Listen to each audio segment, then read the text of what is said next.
Don't stop, we're in luck now. Don't stop, there's so much to be found. We can find paradise. All we have to do is go, go free your soul. Dragon Soul.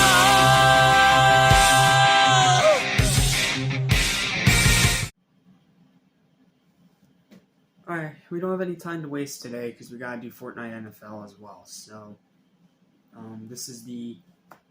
this one's gonna be pretty short, sweet, and to the point. So let's just not waste any time and dive straight in. What's up? What's happening? What's going on? Welcome back to a new season of animation, including two super scenes, a fight for the fate of the Earth, and welcome to the final original DBZ movie. The final movie of the original DBZ era, Wrath of the Dragon. Not as great as Fusion Reborn, but still, well, I'll tell you all about it after we do the summary. Let's begin. The movie begins with a young boy on a distant planet frantically searching his current area, sword at the ready. Suddenly, a loud noise alerts him that the thing he was searching for is behind him. However, it's too late to react as the young boy is smashed under the foot of a giant creature. Yeah, this literally starts off with the kid's death, setting the tone right off the bat. Off in the distance, a villainous laugh can be heard. The movie then cuts to Earth as a bank robbery is taking place. The bank robbers are getting away when Great Sandman's superhero alter ego, stops the car with his foot and smashes the front end, flinging the felons out of the car and confront Great Sandman 2, or Great Say, a woman in a dub, who's there waiting for him. They apprehend the felons and turn them into the police, all the while being spied on by some strange old man in the shadows. A short while later, they are summoned again from their school to rescue an old man who wants to commit suicide. Okay. After rescuing him, the old man introduces himself as Hoy and tells the two about the legendary warrior Tapion, I'm gonna go with Tapion, and that he needs their help in releasing him from the music box he's being held in, as the Earth would be endangered if he were not to be released. Gohan tries to open the box with his massive strength, but to no avail. The old man tells him he knows what the Dragon Ball is and advises the couple to use them to open the box. They agree to bring the box to Bulma's house first to see if there was another way to open the box, not knowing that Hoy had other plans on his mind. You know, because he's pretty much just like, "Hi, I'm evil old man, nice to meet you." He's a stupid cliche villain and he barely matters in the story, so just ignore him. They arrive at Bulma's house with Goku, Goten, and Krillin. After analyzing the box, Goku tries his hand at opening the box, but he cannot open it either. So it was decided to gather the Dragon Balls and summon Shenron to see if he can open it. After summoning Shenron, Tapion is released, and the music box shatters into pieces. Angry at the fact that he was released, Tapion demands that he be resealed in the box, which is impossible due to the damage done by his emergence. A furious Tapion storms off and isolates himself in a dilapidated building. Got that word on the first try. The warrior is visited regularly by Kid Trunks, who has taken a liking to him and brings him food, but Tapion refuses to eat and rebuffs Trunks' attempts to bond with him. Shortly after Tapion is released, Hirudegarn's lower half starts to wreck West City. Gohan and Videl arrive at the scene to investigate, but shortly after they arrive, they are almost swept away by the monster's tail. They execute their Great Saiyaman poses, however, Hirudegarn's legs are not impressed. He throws the two heroes to the opposite side of the street, causing Videl to lose his helmet and Gohan losing his turban and shades. Good, he looks better without them. Gohan with Videl's support immediately counterattacks. After Gohan powers up to his potential Unleashed form, or Ultimate Gohan, Videl thinks Gohan has won, but Gohan says it isn't over yet. Tapion comes to aid Gohan and Videl by playing a magical tune on his hero's flute. You know, pretty much an ocarina from Zelda, weakening Hirudegarn's bottom half, causing it to vanish and leaving the battlefield. Later on, while Trunks is again visiting Tapion, Hoy attempts to steal the hero's flute from Tapion and is confronted by Trunks. The devious Hoy tells Trunks that Tapion is the true monster. The young Saiyan doesn't believe and instead gives the instrument back to Tapion. Tapion then befriends Trunks and asks him to dine with him. Tapion is invited by Trunks to stay at Capsule Corporation. While there, Tapion explains the whole story to Bulma, and I wonder how many times I'm going to say Tapion's freaking review. Goodness gracious. Tapion starts his story beginning thousands of years ago. On planet Kanats, I'm gonna go with Kanats. On planet Kanats, a planet in the south area of the universe, a group of black magicians, the Kashvar, or Kashvar, I don't know, use a spell on a statue to bring a monster it depicted to life, thus sparking a war on the planet. The monster Hirudegarn goes on a rampage and kills everyone who tries to get in his way, devastating the planet. Two young heroes, Tapion and his brother Minosha. I'm going with Minosha. If I'm wrong, oh well. Managed to freeze the monster in his tracks by each playing their divine ocarinas. Ha, see? Literally, like I said, the ocarina from Zelda. Giving a wizard the opportunity to cut the monster in half with a divine sword. Since Hirudegarn can't be killed at the time, his upper half is sealed in Tapion, and the other half is sealed in Minosha. However, fearing that the monster might reappear someday, the brothers are separated, each sealed in a music box, and shot into opposite ends of the galaxy.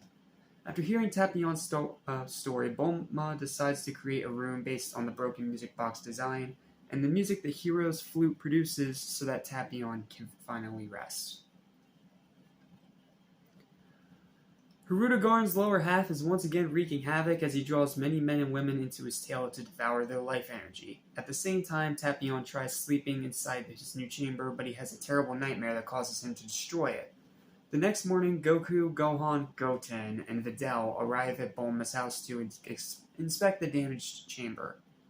Tapion appears suddenly, warning everyone the lower half of the creature is on the loose. To stop the creature from uniting its body, he asks the group to kill him, in turn killing the creature's upper half. However, Holy and the lower half of Hirudegarn appear to stop anyone from killing Tapion.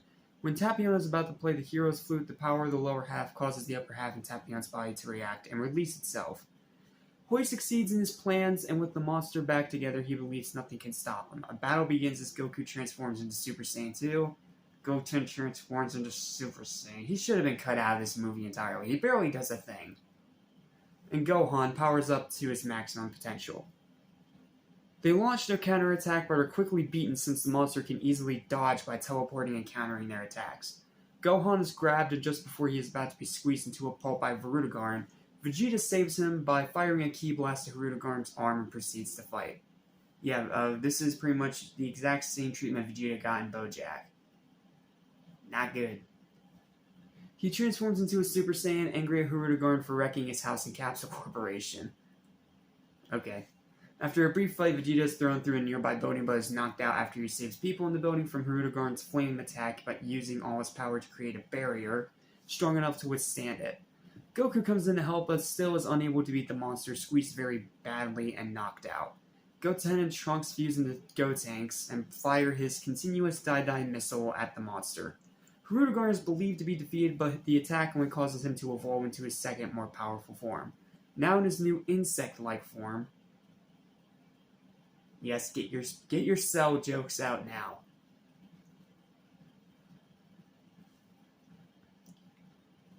Hirudegarn mows Gotenks down to the ground and splits him back into Goten and Trunks. Gohan and Videl are then thrown into a building and Goku into some rubble. However, Goku isn't out and keeps on fighting with all his might.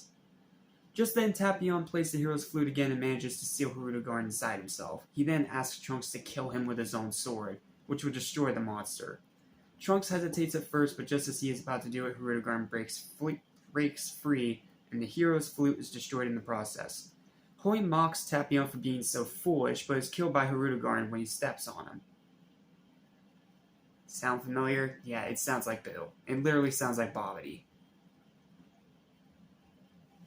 Just then, Goku reappears as a Super Saiyan 3 and battles Hirudegarn again, while Trunks cuts off Hirudegarn's tail with Tapion's sword, pretty much explaining the origin of how Trunks gets his sword, even though it makes no sense because this movie's not canon. Whatever, I'm not even going to try to dive into that rabbit hole. Goku stops Trunks while Gohan yells at Goku about Hirudegarn's weakness, which Goku has already seen. He then uses his Dragon Fists to pierce through Hirudegarn, obliterating the monster. Yeah, this is one of Goku's signature moves. It's one that he created himself, and it's almost as iconic as his Kamehameha. Like, the Dragon Fist is sick. You literally make a fist that turns into a giant dragon that goes through your opponent and around them and then disintegrates them to nothingness. Bad ass. Goku stops Trunks while Gohan yells at... Oh, I already did that, sorry. With the monster gone for good, Tapion uses Bulma's time machine to go back to his planet after giving Trunks his sword. Like I said, it makes no sense, but whatever. Alright, now for the cast list. Sean Schimmel's Goku, Kyle Herbert's Gohan, Kara Edwards as Goten, Christopher Sabat's Vegeta, Laura Bailey's Kid Trunks, Tiffany Vollmer's Bulma, Sunny Street's Krillin, Kara Edwards as Videl, Mike McFarlane's Master Roshi, Brad Jackson's Oolong, Christopher Sabat is Shenron, Kara and Laura are both Gotenks, Troy Baker is Hoi. He does fine, even though it's Troy Baker, so he should be doing better than fine, but whatever. Jason Liebrecht, I hope I'm pronouncing that right, is the voice of Tapion. He does a great job. Tapion's definitely one of the best parts of the movie. He's a great character that I wish we saw more of. The Minosha is voiced by Aaron Dismuke? I'm sorry, I don't know how to pronounce your name. He does fine. He barely has any lines, but he's fine.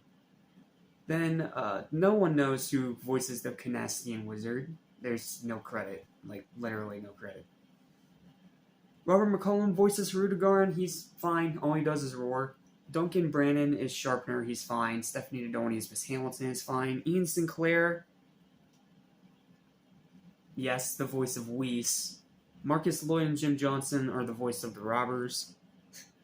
That's funny to me that Ian Sinclair's first role before becoming Whis was just as a background robber. That's hilarious. Daniel Katsuk? I'm sorry, I don't know how to pronounce your name. Pilot, he's fine.